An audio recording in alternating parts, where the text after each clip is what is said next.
This episode of Relativity is made possible through the support of Stephen and Catherine Farris, Ryan Farwell, Bill Carriola, and Michael W. McClure. And by listeners like you who support us through Patreon.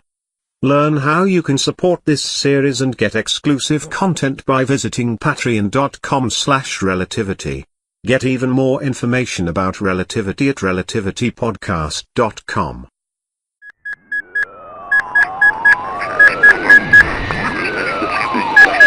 Relativity. What's happened on Relativity so far? It's the future. Not too distant future, maybe 50 years. The Earth is not doing well. And this international group got together and they built these immense spaceships that were launched into deep space. With about 20 people aboard each one. And the ships have these giant rotating sections that have forests growing inside them. Jungles. With all the animals and insects. So apparently the ships were headed somewhere specific, but we haven't been told where. But on one of the ships, some kind of disaster happened. Explosions, the power went out. The crew is missing. And the captain committed suicide by walking out into space without her suit. So suddenly there's only one person on the ship. This one guy, all alone. Except he's still in contact with the ground, with the mission control people. They're in Puerto Rico. At a base under the big antenna at Arecibo. And that's where Sophia is. The guy on the ship, Dr. Mason. He can still talk to Sophia. I'm here. I'm here to help you. That's my job, all right? That is literally what I am here for, so just tell me what you need. I need for you to just be there. I need you to keep talking to me. Sophia is the flight director for a ship for that mission. She's the boss. Super smart. Dedicated. And they get into conflict sometimes because she can be rigid. Logical. Almost mechanical. At least that's how she wants to be. I've been told that I can be perceived as, unfeeling, but I get the work done, and I'm driven, and I like facts, and I like for things to make sense. And he is also really smart. But very emotional. Short-tempered. Dr. Mason is a good guy who tends to act first and think later. I gotta go back. I'm going back to the habitat. Dr. Mason, do not leave the bridge. I'm going back. Chris, you are not employing sound judgment. So it's hard for them. But he's in danger and she wants to help him. And her larger goal, her job is still to get that ship to wherever it's going. His job is still to get that ship to its destination. So they work together to solve all the problems. Get beyond their differences. She talked him through a whole spacewalk, something he was not trained to do. Made some repairs to the ship. Only when he was out there, out in space. What he saw was not like what you'd expect. He said the stars were moving and space wasn't black, and he saw the Big Bang happen. I see everything that ever happened and everything that ever will happen. I see everything. So maybe that's true. Or maybe he's, Yeah, he's been hearing voices. He sometimes hears the captain calling him. Captain Sedana is dead, but he keeps hearing her voice. Christopher. He finally told Sophia about this, and she said it's basically wishful thinking because he was in love with her, with the captain. And we know Sophia would never believe the voices were real. Well, unless something like that happened to her. Right. Exactly. She'd have to experience it herself. Relativity. Episode 21, in which recorded evidence is disputed.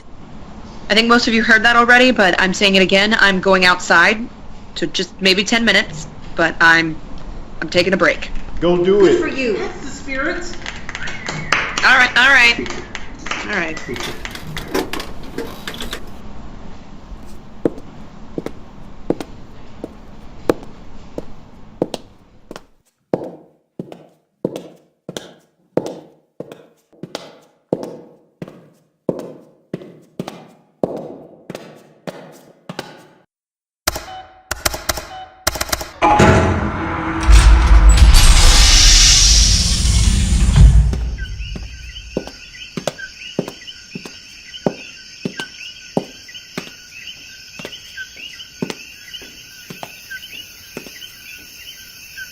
There you are. All my favorite stars. In the black void beyond. Why do I see black, but he sees something else?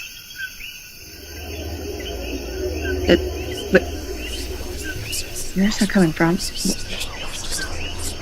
What's coming? Hello? Hello? Who is that? Sophia. No. Sophia. It's impossible. You must remain connected. Papa? Keep talking. Please.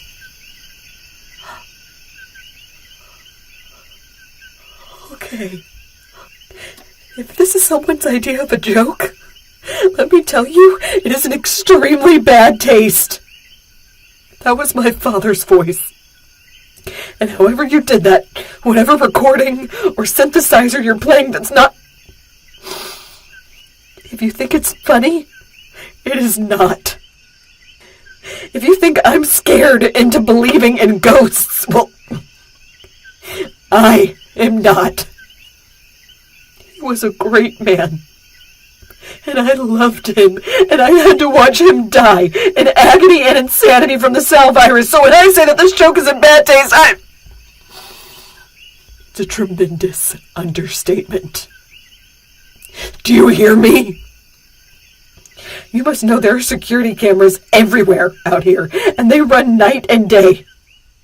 They recorded all of that, and they're recording me saying this right now, so I will find out who's doing this, and there will be consequences. So it would be best all around if you just showed yourself now and you take responsibility for what you've done. So, in addition to being unspeakably cruel, you're also a coward. I'm going back inside now to replay this tape. Those voices will be analyzed and their source will be discovered. I promise you that.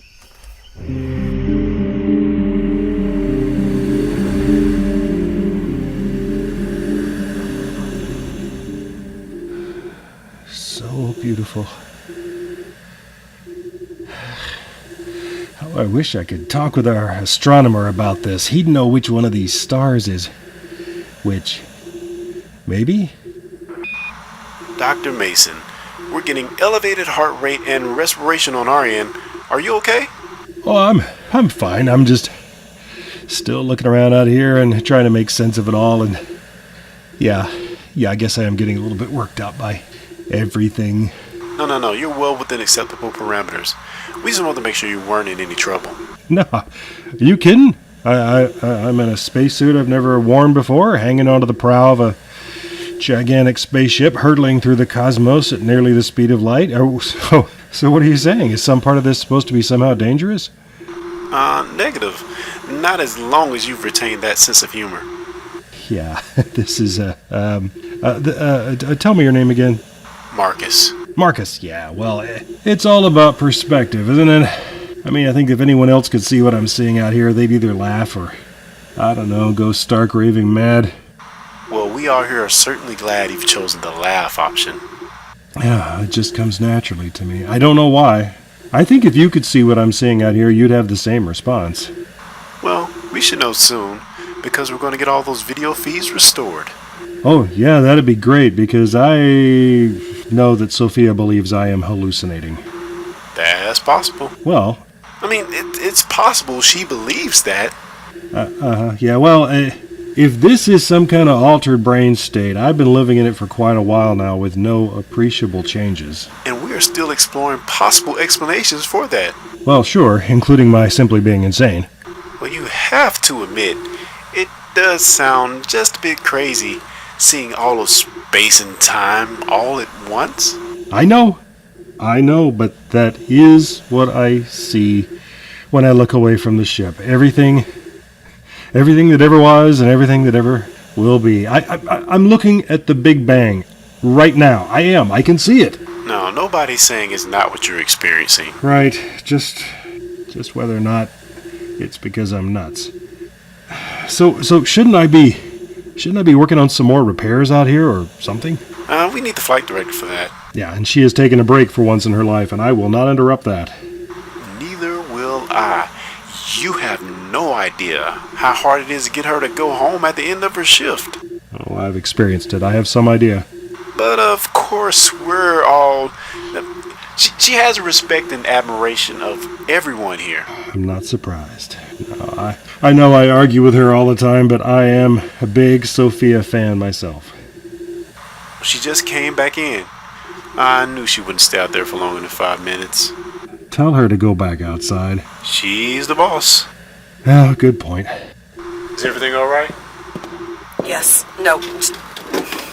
I'll explain later. Understood. Mission control to Konieczny. Konieczny, aye. Dr. Mason, I'm seeing slightly elevated respiration and heart rate. Yeah, Marcus and I just covered that. I'm fine. Just a little excited. You didn't take much of a break. Not really, no. We need more details about the damage there at Junction Omega. Are you still in contact with the robotic toolkit? It's floating right here next to me. Yes, but are you still tethered to it? There's about 2 meters of cable holding us together. We're going to attempt to reconnect the robot directly and instruct it to further assess the damage of the explosion. Understood. It can definitely give you better information than I can. When we regain control of the toolkit, it will move under its own power, and since you're still tethered, it may pull you along to a small degree. That's fine. I'm also tethered to the exterior hull, of course. Still, probably more comfortable for you if you disconnect from the robot. Okay. I am unclipping the cable and... Sophia, what happened out there? I mean, when you went outside for your break. I am not discussing that this time. Wow, it must be something really important. Do I need to repeat myself? You do not. Standing by for the maneuver, whatever. Standing by for you to talk to my robot friend. Very good, Konieczny.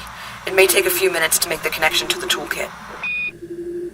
Okay then, I'll just hang here in space. Alone. The most entirely alone person in the universe, possibly.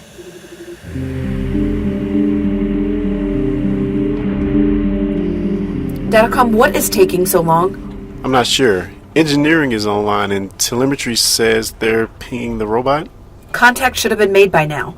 It's going to take a while just for the system to catch up with the data we're already getting. We're trying to add an upload channel when all the bandwidth is downloading. I'll keep an eye on what they're doing, but until then, I want you to work on something entirely unrelated.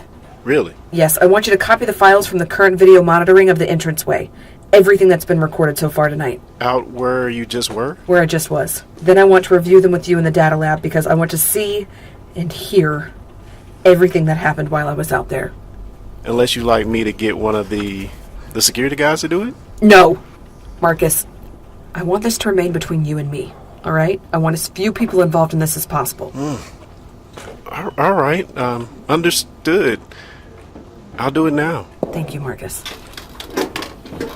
Telemetry, tell me you have a channel to that robot. So, Konieczny to mission control. No, pretty sure this is the first time since the explosion that I've said is anybody there and just got no answer. Konieczny to mission control. Should I still be saying Konieczny when I'm outside the ship? I mean, right now I'm kind of a spaceship too, just on a parallel course. Hello, anybody? Usually it's Sophia on the line. Apparently 24 hours a day. I've often wondered about that. I'll just keep talking to myself, I guess. Oh wait, no. I've been meaning to turn on this log recorder thing in the suit, because if I'm going to be alone from now on... Ready to record. Please begin by identifying yourself with last name, then first name, then title. Mason, Christopher, Doctor of Medicine. Mission control to Konieczny. Oh, hello, hey, loving the sound of your voice. Are you Global Space Agency crew, cancel, staff, or please. other? Log recorder thing. Sophia, hi, what's happening there? I apologize for the delay. We have only now reestablished communication with the robotic toolkit. Yeah, I'm seeing new lights come on inside it. It's receiving new instructions. Oh yeah, little propulsion system there. I wonder what that thing was sticking out of its back, if that's the robot's back. It is activating, and now the robot is moving toward the big round opening in the hull. Sure, it has a name. Access port.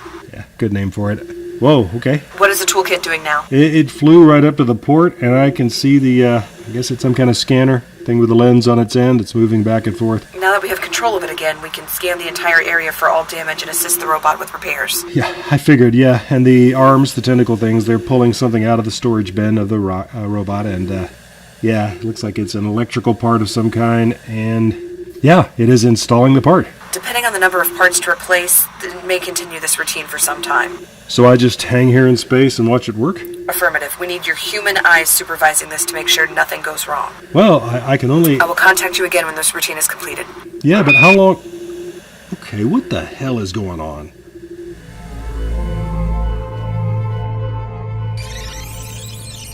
So here's a security recording for the last 6 hours. I've skipped ahead to 23:45. Now, I'm assuming you only want to see what happened when you were outside, correct? What I really want is to hear what happened then. We can do that too. The audio quality is pretty good. What are you expecting to hear exactly? Apparently, there was someone who'd been waiting for me out there. Or a device set up to be triggered when I went out. So something or someone who actually spoke to you? Using the voice of my late father. Ouch. We should be getting close. I went outside about 10 minutes to midnight. Okay. Looks like this is it. Time code 2342. Security gate. This should be you walking out right now. Volume up. Why do I see black, but he sees something else?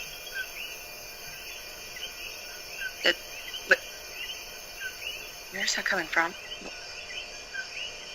What's coming? Hello? Hello? Who is that? I'm not hearing it. I don't hear anybody but you. No. No. It's impossible. I'm sorry. I don't hear it. Papa? So, tell me the truth, Marcus. Do you think I'm losing my mind? No, of course not. Really? Then why did I hear something that this recording says wasn't there? Relativity. Episode 21, in which recorded evidence is disputed, starred Alana Jordan and Lee Shackelford, who also wrote the script. Also heard in this episode were Clarence Brown, Stephanie Lindsay, and Dennis McClernand. Special thanks to Amar Donapudi for providing audio engineering support. Find out much more about the series, including ways you can subscribe, hear past episodes, like us on social media, and get exclusive content, all on our website at relativitypodcast.com.